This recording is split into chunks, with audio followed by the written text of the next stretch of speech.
We also need to learn how to write our numbers on this gridded paper when we have a quantity here.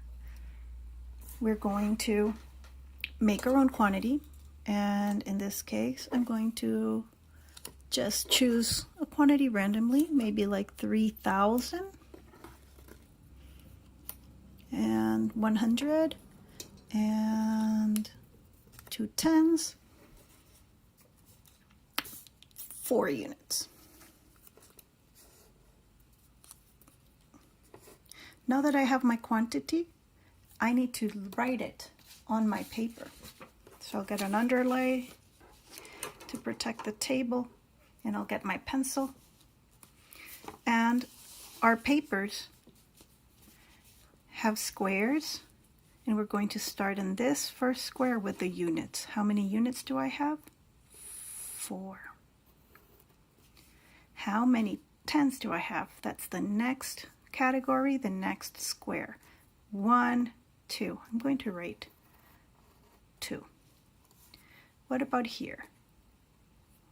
How many hundreds do I have? First square, second square, third square. First, second, third. Here in the third one, I'm going to write 1 because I have 100. How many thousands do I have? That's my fourth category. 1, 2, 3. So here, in my fourth category, where the thousands go, I'm going to write 3. Now sometimes you may forget, and you might start writing it here, 3,000. Well, if you notice that you're doing that, you're going to make a line through it and then start again in the right place.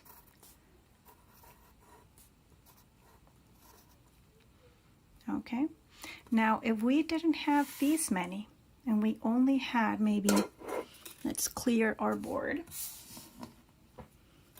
thousands, hundreds in their place, tens in their place, units in their place. We're going to build a quantity, say 40, 10, 20, 4 tens and 1 unit. So we're going to remember units go here. How many units? 1. How many tens? 1, 2, 3, 4. We have 4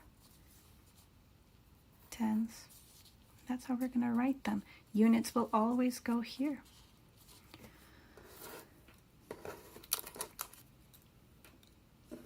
Let's write one more quantity. Let's find out how many that is for hundreds. 100, 200, 300, 400, 500.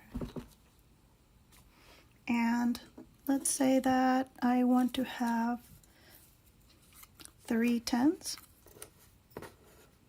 and I do not want any units. So I'm going to have a placeholder for my units. So here I'm going to start on the next row.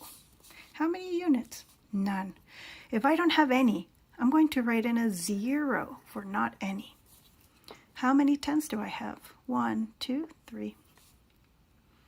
3 tens. And how many hundreds? 1, 2, 3, 4, 5 hundreds. I'm going to write them here. Now, I'm not going to write, and I'm not going to put a 0 here. And I'm not going to put a 0 here. And I'm not going to put a 0 here. I'm only going to put zeros if they come after my first category. And in this case, this is my first category. I don't have anything on this side. Otherwise, we would have zeros going all the way across our paper, and that gets confusing.